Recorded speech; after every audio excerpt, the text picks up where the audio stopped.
Ya finalizando este proceso de la materia de análisis conductual y construcción de ítems 1, donde desarrollamos durante estas 8 semanas un proceso de revisión y selección de una serie de personajes.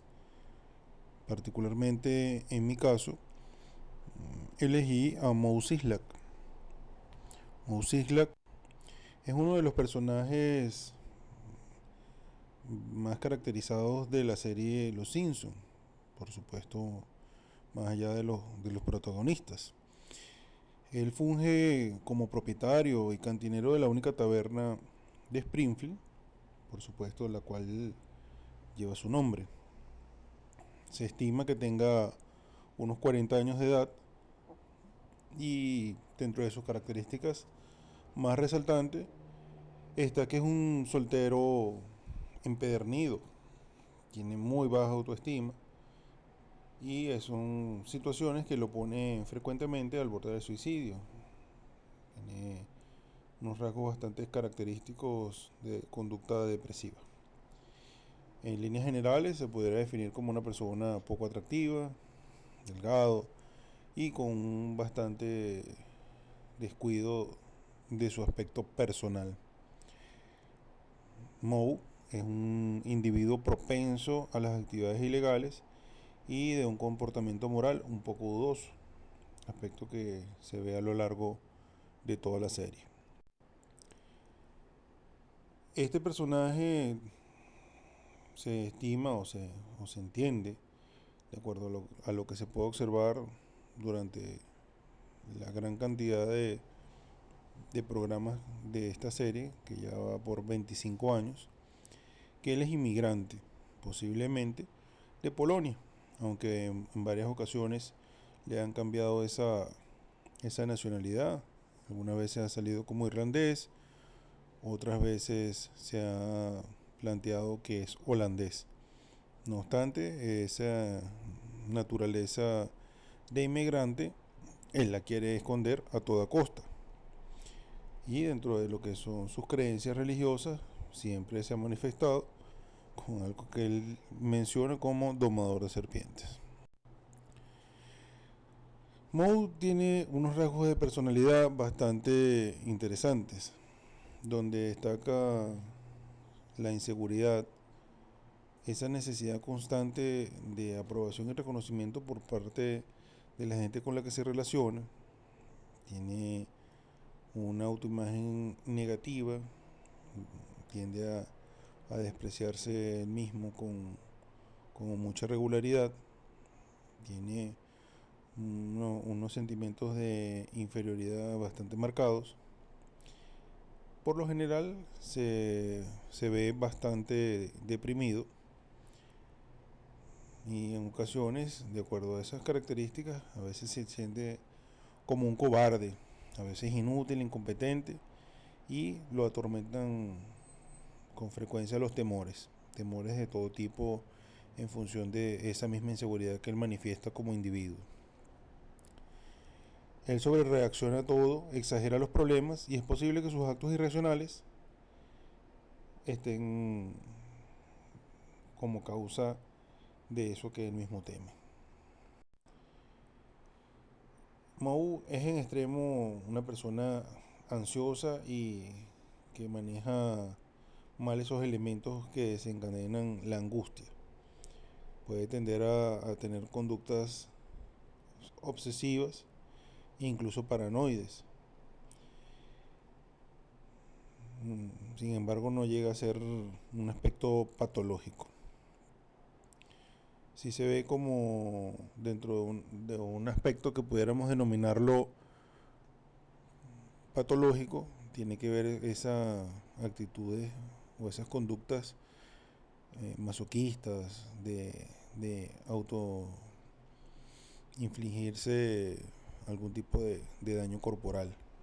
Cuando lo hemos observado intentando suicidarse o con ideaciones suicidas.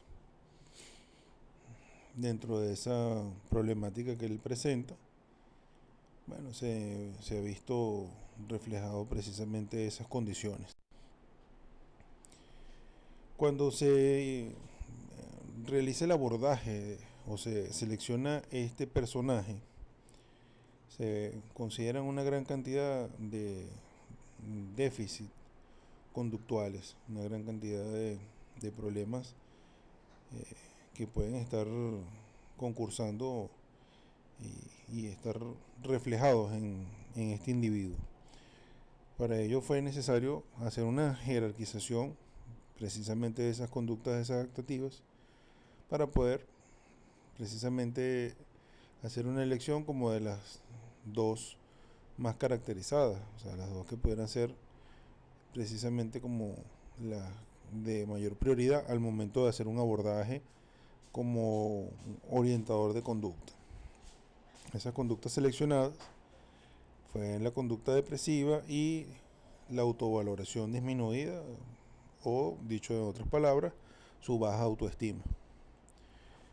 Inicialmente se puede estimar que para poder medir este tipo de elementos, este tipo de conductas,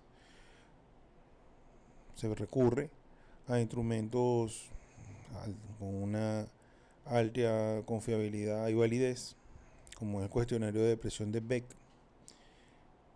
ampliamente utilizado en el campo de la psicología clínica. Y en cuanto a la autovaloración, se empleó o se puede emplear la escala de autoestima de Rosenberg, precisamente dos instrumentos que dan medidas objetivas en función de la propia consideración del individuo.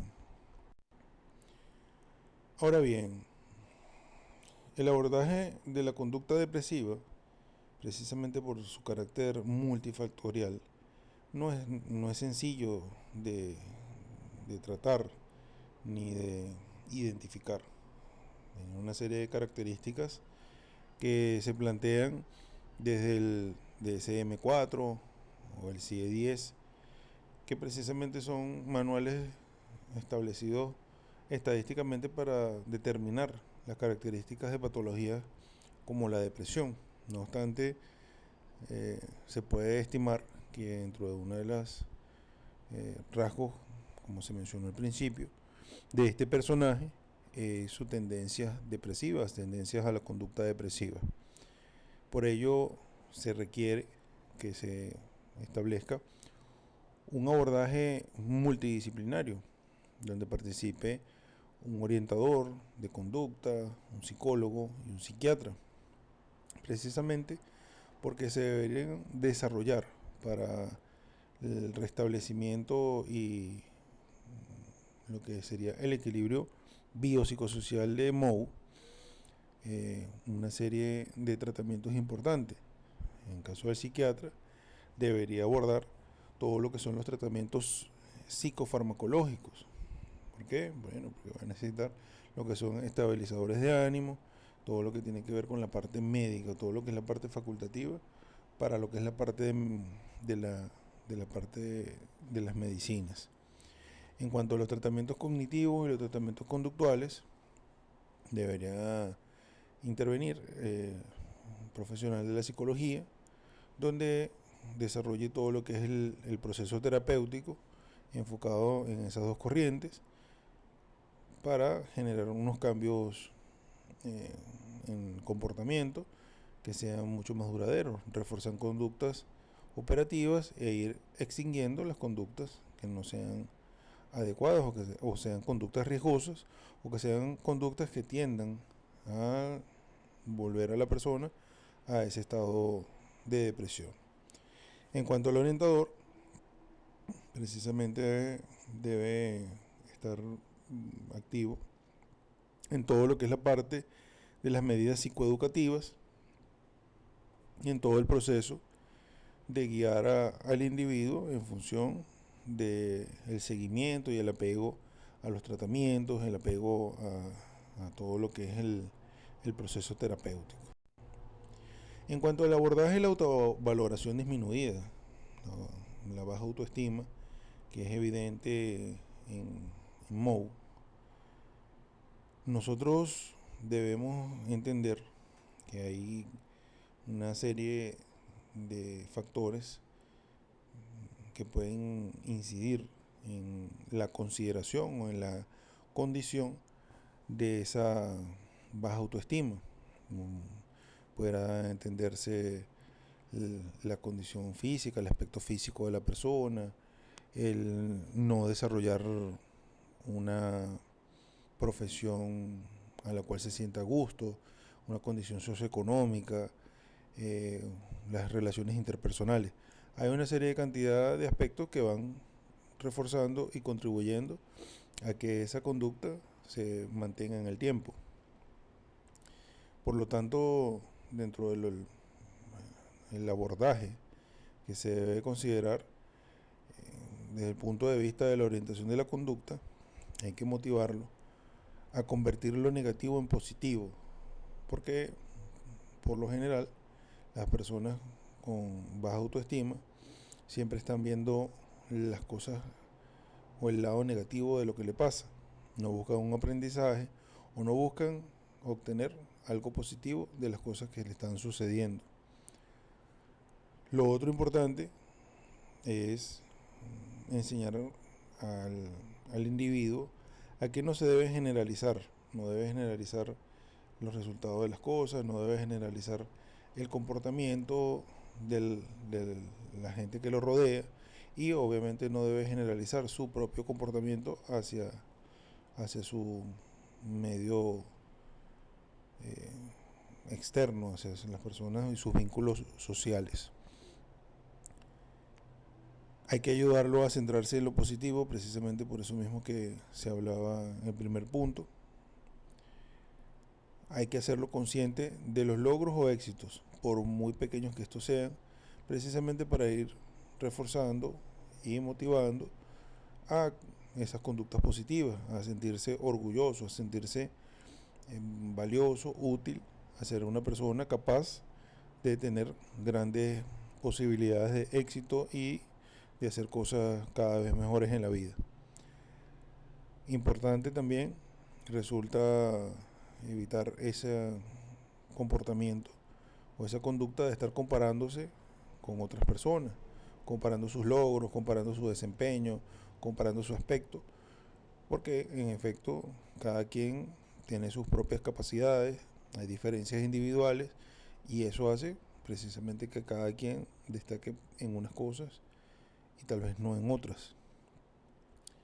Hay que incrementar la confianza que tenga la persona en sí mismo, en sus capacidades, en esa posibilidad de lograr cada vez metas más ambiciosas.